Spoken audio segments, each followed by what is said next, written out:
নমস্কাৰ স্বাগতম জনাইছো আপুনি চাই আছে লাইভ আৰ ষ্টুডিঅত মই গীতাশ্ৰী আৰু এই মুহূৰ্তৰ ডাঙৰ খবৰ ব্ৰেকিং নিউজ ধুবুৰী আৰু গোৱালপাৰাৰ পিছত এইবাৰ লখিমপুৰ ঘটনাৰ স্থান এইবাৰ লখিমপুৰ যত নামঘৰৰ সন্মুখত দুৰ্বৃত্তই পেলাই থৈ গৈছে তিনিটাকৈ গৰুৰ মূৰ ঢকুৱাখনীয়া চিৰিংচুক নামঘৰৰ সন্মুখত এই ঘটনা গৰুৰ কটা অংশ পেলাই থৈ গৈছে নামঘৰৰ সন্মুখত তিনিটাকৈ গৰুৰ মূৰ পেলাই থৈ গৈছে আৰু গোধনক হত্যা কৰি গোধন নিধন কৰাৰ পিছত এনেকৈ অংশ কাটি পেলাই থৈ যোৱা ঘটনাটোক লৈ ব্যাপক প্ৰতিক্ৰিয়া ধুবুৰী গোৱালপাৰাৰ পিছত এইবাৰ উজনিত সাম্প্ৰদায়িক বিষবাষ্প বিয়পোৱাৰ চেষ্টা কৰিছে একাংশ দুৰ্বৃত্তই স্থানীয় লোকে প্ৰত্যক্ষ কৰি লগে লগে খবৰ দিলে আৰক্ষীক পানীগাঁও থানাৰ আৰক্ষীৰ লগতে ঘটনাস্থলীত উচ্চপদস্থ আৰক্ষী বিষয়া উপস্থিত হৈ গৰুৰ মূৰৰ সেই কটা অংশখিনি উদ্ধাৰ কৰিছে লগতে তদন্ত বৰ্তমান অব্যাহত ৰাখিছে ইতিমধ্যে ঘটনাক লৈ 5 জনক আটক কৰিছে আৰক্ষীয়ে নিকৃষ্ট কাণ্ড সংঘটিত কৰা দুৰ্বৃত্তৰ বিৰুদ্ধে সৰব হৈ পৰিছে স্থানীয় লোক ঘটনাৰ উচিত তদন্ত কৰি দোষী কঠোৰ শাস্তি বিহাৰ দাবী তুলিছে স্থানীয় লোকে উল্লেখযোগ্য যে এই নামঘৰটোৰ কিছুদিন পূৰ্বে নামঘৰটোত চুৰিকাণ্ড সংঘটিত হৈছিল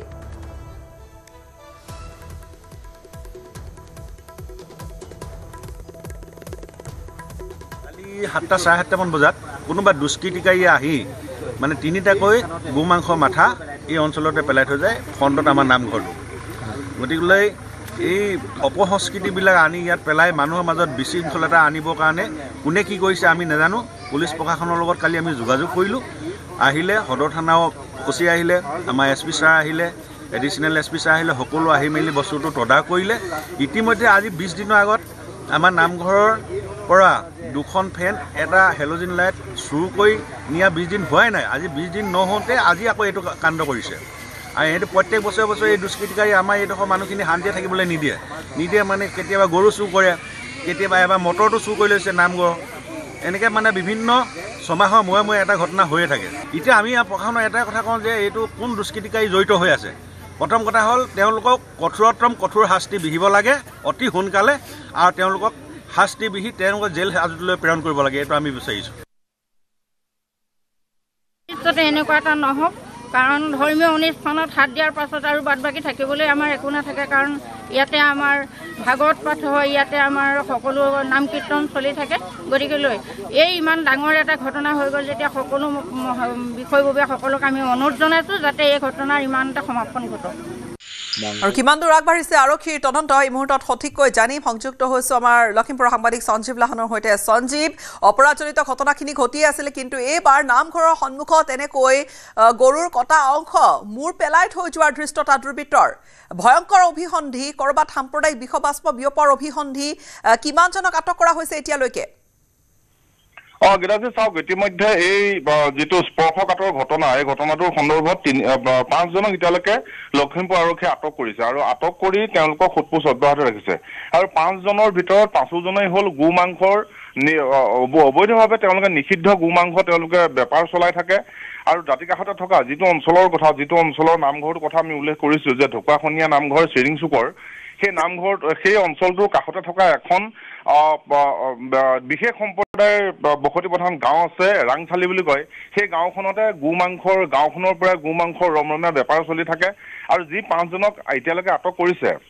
সেই আটক কৰা লোককেইজন তাৰেই হয় আৰু তেওঁলোকে গোমাংস বেপাৰ কৰি থাকে আৰু আৰক্ষীয়ে প্ৰাথমিক পৰ্যায়ত সন্দেহজনকভাৱে তেওঁলোকক আটক কৰিছে আৰু সোধপোছ কৰি ইতিমধ্যে তদন্ত অব্যাহত ৰাখিছে আৰু এই যে ৰমৰমীয়া ব্যৱসায় চলাই থকাৰ যিটো কথা আপুনি উল্লেখ কৰিছে আৰক্ষীৰ চকুত এইবোৰ নপৰে নেকি পূৰ্বতে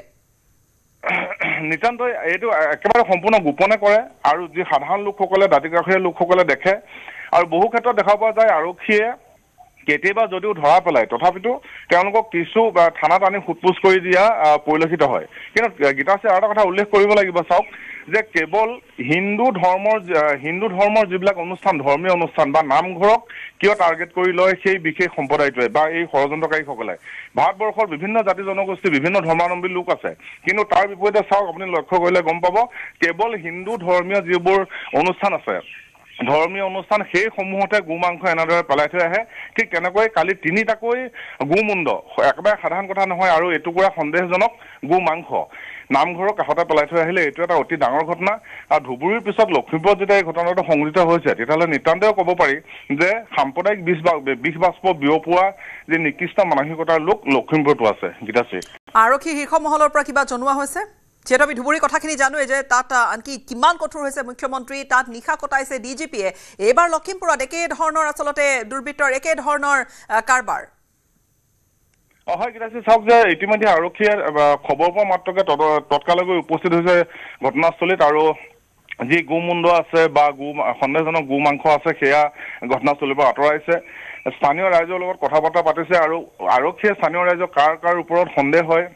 সেই কথাখিনি স্পষ্টকে সুধিছে। খোদ আৰক্ষী অধীক্ষক গৈ ঘটনাস্থলীত উপস্থিত হৈ তদন্ত অব্যাহত ৰাখিছে, আৰু তাৎক্ষণিকভাৱে এই মুহূৰ্তলৈকে 5জনক আটক কৰিছে। কিন্তু ইমানেই যথেষ্ট নহয় গীতাশ্ৰী, চাওক যে এই চক্ৰটোৱে কেৱল সেইটো স্থানতে নহয়, ইয়াৰ পূৰ্বেও লখিমপুৰত তেনেকুৱা ধৰণৰ ঘটনা সংঘটিত হৈছিল। তাৰপিছতো কিন্তু সঠিকভাৱে অপৰাধী ধৰা পেলোৱাৰ ক্ষেত্ৰত লখিমপুৰ আৰক্ষী সফল হ'ব পৰা নাছিল। আজি 2-3 বছৰ আগতে লালুকত তেনেকুৱা এটা ঘটনা সংঘটিত হৈছিলে। নামঘৰৰ ভিতৰত সন্দেহজনক গো মাংস ছটিয়াই থৈ গৈছিলে। ঠিক আজি সেয়া পানীগাঁও আৰক্ষী থানাৰ অন্তৰ্গত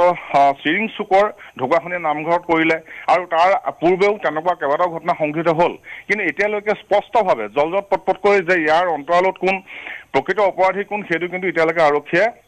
ৰাইজৰ আগত দাঙি ধৰিব নোৱাৰিলে বা তথ্য সহকাৰে দিব পৰা নাই। ডাঙৰ কথা নিতান্ত এই মুহূৰ্তত ক'বলৈ গ'লে খুবেই আচলতে ঘটনা এনেকুৱা যে কোনোবা তাত দুৰ্বৃত্তই বা দুষ্কৃতিকাৰীয়ে তাত যেন এক প্ৰকাৰ সাম্প্ৰদায়িক বিসবাস্প বিয়পাবলৈ চেষ্টা কৰিছে। আৰক্ষীৰ ভূমিকা খুবেই গুৰুত্বপূৰ্ণ। সঞ্জীৱ লাহন, বিদায় লৈছোঁ। পৰৱৰ্তী সময়ত পুনৰ আমি সংযুক্ত হ'ম। এই ঘটনা সংঘটিত হোৱাক লৈ কিন্তু ব্যাপক প্ৰতিক্ৰিয়াৰ সৃষ্টি হৈছে ধুবুৰী গোৱালপাৰাৰ পিছত এইবাৰ লখিমপুৰত।